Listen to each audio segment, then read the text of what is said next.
মাথায় ক্যাপ, হাতে বল, শফিউল ফিরছেন। একটা সময় জাতীয় দলের অন্যতম সেরা একজন বোলার ছিলেন শফিউল, ছিলেন জাতীয় দলের নিয়মিত মুখ।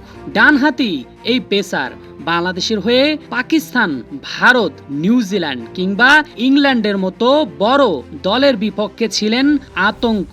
হঠাৎ কোথায় যেন হারিয়ে গিয়েছিলেন তিনি, তবে ক্রিকেটে ফেরার লড়াই শুরু। দীর্ঘদিন পর মিরপুরে পরিচিত এক মুখ যেন শফিউল। জাতীয় দলের সাবেক পেসার শফিউল ইসলাম আন্তর্জাতিক ক্রিকেটে ১৩ বছরের পথ চলা। ২০০৭ সালে অভিষেক, আর সর্বশেষ জাতীয় দলের হয়ে খেলেছেন ২০২০ সালের মার্চে জিম্বাবুয়ের বিপক্ষে টি-20-তে। এরপর অনেকটা সময় তিনি খেলার বাইরে, কিন্তু আজ আবারও দেখা মিলল মাঠে। কেউ ভাবেন তিনি হয়তো ক্রিকেটকে বিদায় জানিয়েছেন, কিন্তু বাস্তবতা ভিন্ন। তার হৃদয়ে এখনো আগুন জ্বলছে। আজ মিরপুরে তাকে দেখা গেল অনুশীলনে ব্যস্ত।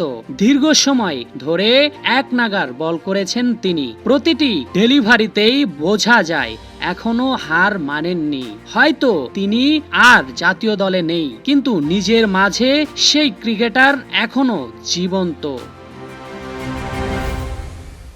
ঘরোয়া ক্রিকেট কিংবা সুযোগ পেলে আবারও বড় মঞ্চে শফিউলের স্বপ্ন এখনো শেষ হয়নি। আজকের এই দৃশ্যই সেটি বলে দেয়। Arfin Jewel, C sports.